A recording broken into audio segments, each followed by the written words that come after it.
पढ़ रहे हैं कंट्रोल स्टेटमेंट। कंट्रोल स्टेटमेंट में क्या होता है, हम अपनी लूप को कंट्रोल करते हैं कि स्पेसिफिक टाइम पे आपने क्या करना है। फॉर एग्जांपल अगर मैं फॉर लूप पे दोबारा वापस आता हूँ, फिर वापस हम वाइल पे आते हैं। फॉर एक्स इन रेंज, ठीक है, हम रेंज लगा रहे हैं 1 से लेके 10 तक, ठीक है।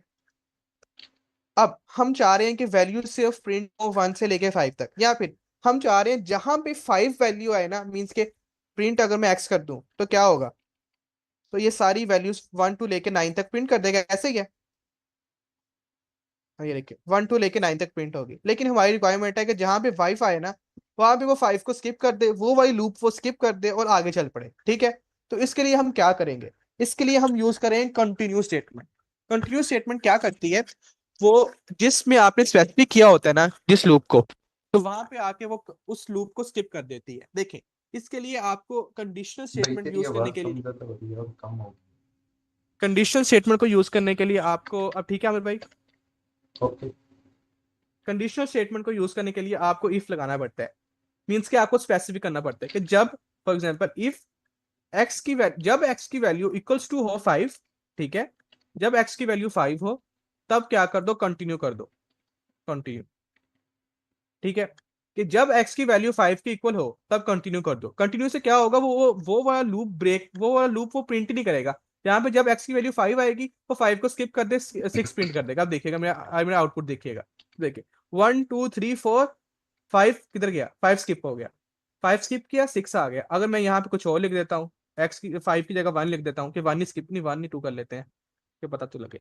अब देखिए क्या होगा, जहां पे उसको एक्स की वैल्यू 2 मिली, उसने वहां पे उसको स्किप कर दिया, 2 स्किप हो गया, ठीक है। इस तरीके से आप कुछ भी यहाँ पे लिख सकते हो। लेकिन अगर आपने ऐसा करेक्टर लिखा जो आएगा ही नहीं, तो वो क्या स्किप करेगा, उसे मिलेगा, उसे एक्स कभी मिलेगा ही नहीं। कभी ये कंडीशन एफ एक्स वाली ट्रू ही नहीं होगी, इफ वाली है ना, तो ये कभी भी इफ की बॉडी में नहीं आएगा, ठीक है। क्योंकि जब ये इफ की ट्रू होगी तभी इफ की बॉडी में आएगा ना, इसकी उसके मिलेगा कंटिन्यू। तो इससे कंडीशन कभी ट्रू ही नहीं हुई तो ये बॉडी में नहीं आया, ठीक है, वो डायरेक्ट एक्स को प्रिंट करता जा रहा है। इस चीज की समझ लगी कि कंटिन्यू कैसे वर्क करता है। ये सिर्फ एक लूप को स्किप करने के लिए, कि अगर आपको कोई स्पेसिफिक वर्ड स्किप करना हो, two time, two time, yes, अच्छा, ये स्किप करता है, ठीक है। अच्छा, एक तो हो गया कंटिन्यू। अगर आपने अब स्पेसिफिक क्या करना है, अगर आप चाह रहे हो कि आपकी कंडीशन कोई है, वहां पे आप लूप को ब्रेक कर दो, ठीक है, उसके लिए आप यूज करते हो ब्रेक, ठीक है। अब देखें, मैं चाह रहा हूं कि जब एक्स की वैल्यू हो 5, है ना, जब एक्स की वैल्यू 5 हो, वहां पे लूप को ब्रेक कर दो, वहां पे लूप को ब्रेक कर दो, मीन्स के आगे चलो ही ना वहां से। अब देखते हैं क्या होता है, देखें 1 2 3 4, 4 के बाद उसने 5 5 उसकी वैल्यू मिली, उसने लूप को ब्रेक कर दिया, उसने लूप को बाहर निकाल दिया कि भाई उसने फोर्सफुली लूप को ब्रेक कर दिया, क्योंकि हमने यहाँ पे ब्रेक स्टेटमेंट लगा दी है, ठीक है। कंटिन्यू से क्या हो रहा था, वो स्पेसिफिक वर्ड को स्किप करके आगे लूप चला रहा था। ब्रेक के अंदर क्या हो, जब भी वो स्पेसिफिक वर्ड जिस पे आपने ब्रेक करने का लगाया है उसे मिलता है, वो साथ ही उसको लूप को रोक देता है, मीन्स के आगे लूप को चलने ही नहीं देता, ठीक है।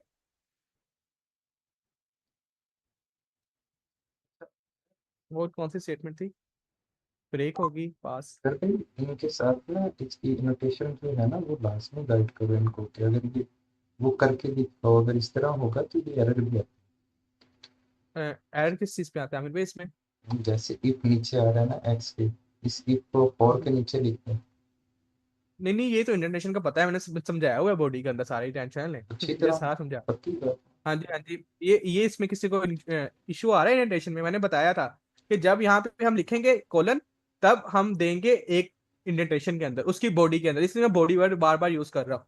हमने ओके। इफ लिखा है कि कोलन लिखा है, ये उसकी बॉडी के अंदर है। इंडेंटेशन आपने चेक करती रहनी है। जब आपने कोलन लिखना है तो नीचे वाला वर्ड अगर आपने उसकी बॉडी के अंदर लिखना है तो आपने इंडेंटेशन दे के लिखना है, ठीक है। तो हमेशा ये देखें, ये 4 की बॉडी में क्या है, 4 की बॉडी में ये कोड है, ठीक है। फिर आगे इफ की बॉडी है, इफ की बॉडी में क्या है, ये ब्रेक स्टेटमेंट है। जब तक अगर ये मैं कंडीशन ट्रू ही नहीं करता, 10 कर देता हूँ, 10 कभी भी एक्स में नहीं आएगा, लूप में कभी भी 10 नहीं आएगा, तो हमारी लूप फुल रन होगी, क्योंकि कभी भी इफ कंडीशन ट्रू नहीं हो रही, कभी वो ब्रेक की तरफ, उसका कोड हमारा ब्रेक पे जा नहीं रहा, वो डायरेक्ट इस पे आ रहा है, ठीक है। अगर फॉर एग्जाम्पल मैं यहाँ पे एल्स लिख देता हूँ, एल्स में क्या करते हैं, एल्स में हम प्रिंट एक्स कर देते हैं, ये देखें, अगर x की वैल्यू 10 हो तो ब्रेक कर दो, एल्स प्रिंट करते रहो x को, ठीक है। तब भी वो दोबारा वैसे रन होगा, क्योंकि इफ कभी भी इफ ट्रू नहीं हुआ, वो एल्स को रन करता जा रहा है, बार बार एल्स को रन करता जा रहा है। अब हम इफ को ट्रू कर देते हैं कहीं पे, हम यहाँ पे इफ को ट्रू कर देते हैं, 5 कर देते हैं, 6 कर देते हैं, चले। अब यहाँ पे इफ ट्रू हो गया।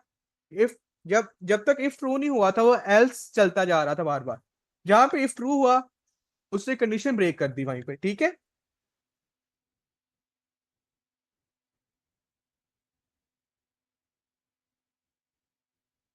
पास